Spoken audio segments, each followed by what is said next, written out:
Hola, ¿qué tal? Les habla la comisionada Elsa Viviana Peralta Hernández del Instituto de Transparencia de la Ciudad de México.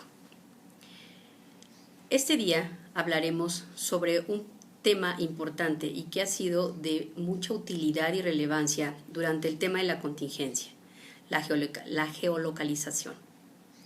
En el mundo, diversas agencias de acceso a la información han establecido, derivado de la normativa que impera a nivel internacional, una serie de lineamientos y recomendaciones para el uso de esta útil herramienta en época de pandemia. Así, se han señalado una serie de principios fundamentales de la regulación vigente en materia de protección de datos personales que se aplican al uso de herramientas de geolocalización, ya sea que dichas herramientas sean empleadas por el sector público, el sector privado o por ambos en colaboración. De esta manera, se han emitido una serie de recomendaciones que pasamos a replicar con los fines de su publicidad y de saber cómo utilizar y proteger mejor en estos sentidos, o en este sentido, o ante el uso de esta herramienta, nuestra información, siempre considerando que se debe ponderar frente al ejercicio de nuestro derecho a la privacidad y a la protección de nuestros datos personales. Así como primer punto, se recomienda que toda información referida a la ubicación de una persona o a sus desplazamientos constituye un dato personal protegido por la ley. A efectos de recoger y tratar esta categoría de información, es necesario que el responsable se ampare en alguna de las bases legales contempladas en toda la normativa, desde leyes generales, locales, secundarias, así como todas las convenciones que apliquen al respecto. La recopilación de datos de ubicación puede realizarse cuando el titular de los datos haya prestado su consentimiento libre, expreso e informado, y este consentimiento sea obtenido a través de la aceptación de términos y condiciones para cualquier aplicación que se publicite o que se ponga a disposición de los interesados o del público en general. Hay que recordar de manera específica que nuestra ley también contempla diversos supuestos para en caso como los casos de salud o de excepción de emergencia sanitaria y los que nos ocupan ahora, también permite la excepción al uso o a recabar el consentimiento para ciertos efectos. Para esto recomiendo leer particularmente nuestra ley de transparencia, nuestra ley de datos personales vigente en la Ciudad de México, así como la Ley General de Datos Personales. También se recomienda que los datos que se obtengan sean de fuentes de acceso público y restricto, que se recaben para el ejercicio de funciones propias de los poderes del Estado o en virtud de una obligación legal. En este sentido, reitero que en el caso de la pandemia, la información se está recabando derivado de la necesidad de contar con información fehaciente sobre contagios, sobre cercanía de las personas, su ubicación para poder inclusive establecer los lugares de mayor contagio, etc. Por ello es de mucha utilidad que se lleve a cabo esta ubicación. También que se recaben para el ejercicio de funciones propias, les decía, de los poderes, que deriven también de una relación contractual, científica o profesional del titular de los datos y resulten necesarios para su desarrollo o cumplimiento. De igual manera, la recopilación de datos de ubicación puede realizarse cuando los datos de ubicación son definidos como información recopilada por una red o servicio sobre dónde está o estaba ubicado el teléfono del usuario o algún otro dispositivo.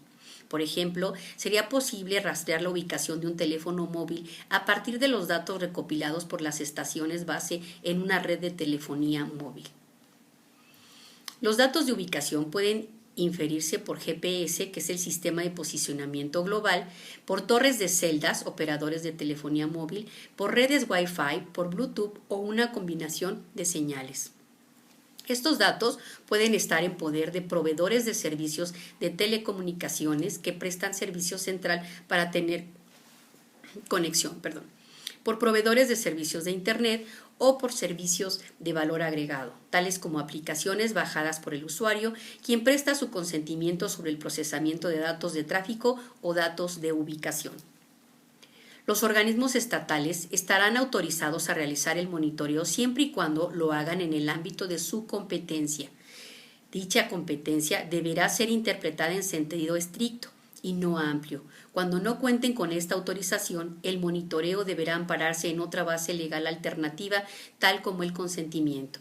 En el caso de la Ciudad de México, sí se puede y la ley permite generar esta información con la finalidad de poder ubicar a las personas en el tema, particularmente ahora de la pandemia.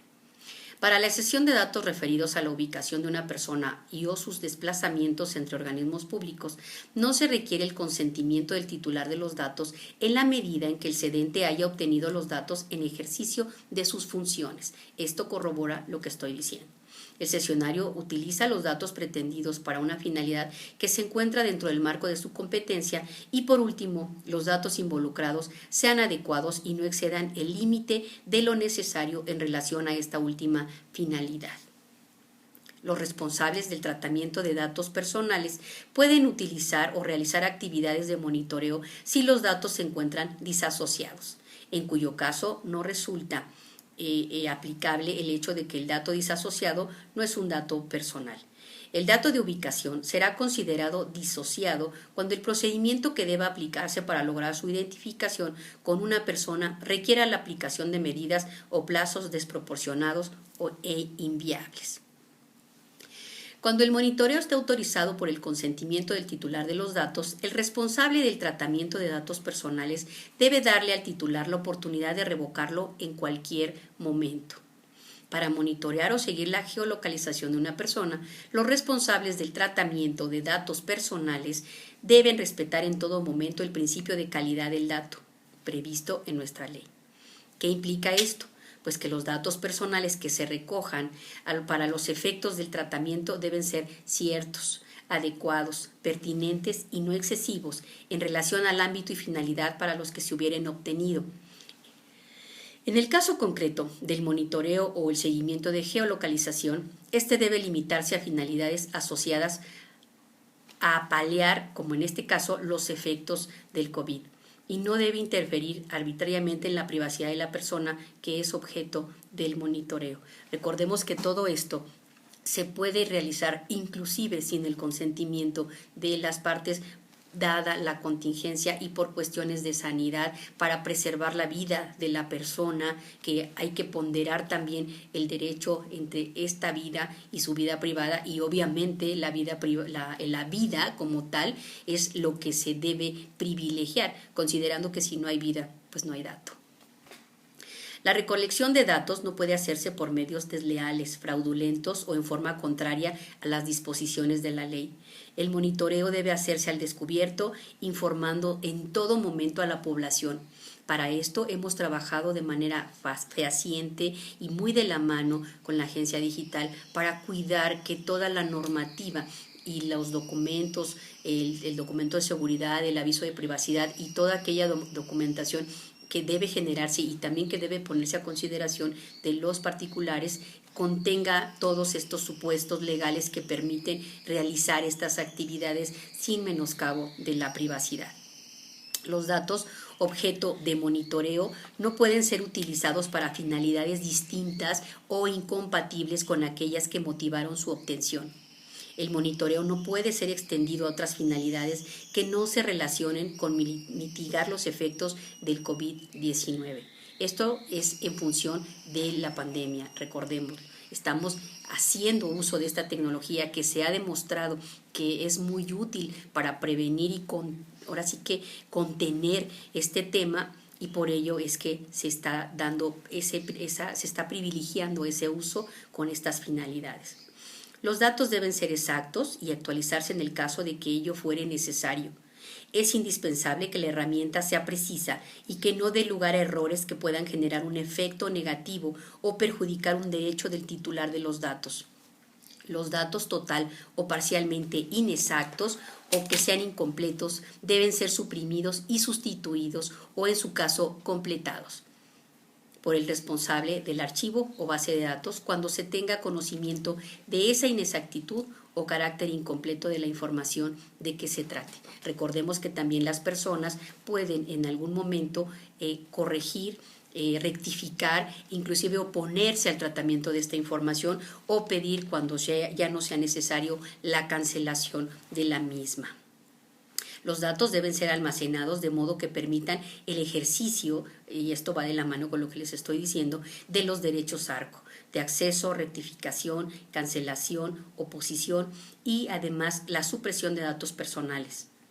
Los datos deben ser destruidos cuando hayan dejado de ser necesarios o pertinentes para los fines para los cuales fueron recolectados. De igual manera, una vez concluida la pandemia, debe revisarse que este tipo de información ya no se esté recabando de la manera como se está haciendo con motivo de la contingencia.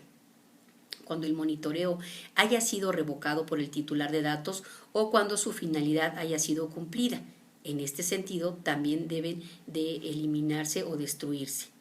Ejemplo, la pandemia del coronavirus llegó a su conclusión y por tanto toda la información debe eliminarse, sin perjuicio de que también todas aquellas aplicaciones o todos aquellos servicios que se hayan implementado con estos fines permitan al usuario también eliminar la aplicación y todos aquellos datos o rastros que hubiera dejado que contengan además sus datos personales. Este almacenamiento, por tanto, debe permitir que los datos personales sean identificables para facilitar su posterior eliminación, sin perjuicio de que todo aquello que haya sido disasociado se aseguren los sujetos obligados o quienes lo hubiesen recabado de que esta información efectivamente no identifica o hace identificable a nadie. El responsable debe cumplir además con el principio de información previsto en la ley. Ello significa que debe aclarar cómo y por qué realiza el seguimiento de personas, en dónde se almacena la información, con quiénes se comparten esos datos, las consecuencias del tratamiento y la posibilidad que tiene el titular de los datos de ejercer los derechos de acceso, rectificación o supresión. Asimismo, los datos deben ser almacenados de modo que se cumplan los principios de seguridad y confidencialidad previstos en la ley. A esos efectos se recomienda adoptar las medidas de seguridad recomendadas también por el Instituto y por el Sistema Nacional y todas aquellas que en el tema iberoamericano, que es la normatividad que nos aplica, han sugerido cómo tratar esta información, así como las convenciones y todas las mejores prácticas que hay a nivel internacional de acuerdo con nuestra ley.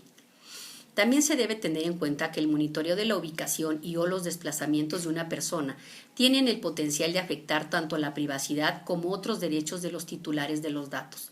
Se recomienda al responsable de tratamiento de datos personales realizar una evaluación de impacto de manera previa a la implementación de la herramienta, con el fin de controlar y mitigar sus riesgos, así como evaluar su viabilidad. Dicha evaluación de impacto podrá realizarse conforme a diferentes guías que al respecto han salido, así como de acuerdo con los lineamientos y asesoramiento que el propio Info proporciona. Esto con la finalidad de cumplir con toda la normativa. De manera particular, me permito invocar una que es de manera internacional y guía, que es la Guía de Evaluación de Impacto en la Protección de Datos Personales, elaborado por la Agencia de Colaboración con la Unidad Reguladora y de Control de Datos Personales de la República Oriental de Uruguay, un documento que de manera internacional podemos referir y traer a colación en función también de la normativa que nosotros hemos creado. Cualquier persona que considere que su privacidad o sus datos personales están siendo afectados puede realizar una denuncia ante el propio Instituto de Transparencia de la Ciudad de México si se trata de las autoridades locales o ante los organismos nacionales como el INAI en tratándose de autoridades federales o respecto de particulares en tratándose de la que posean todos aquellos particulares que estén tratando esta información. Asimismo, las instituciones públicas y privadas que implementen o planeen implementar herramientas de geolocalización deberán en todo momento diseñar cualquier circunstancia privilegiando la protección de la privacidad. Esta información deseamos que sea de suma utilidad para ustedes y nos ponemos a sus órdenes en el Instituto de Transparencia de la Ciudad de México. Buenas tardes.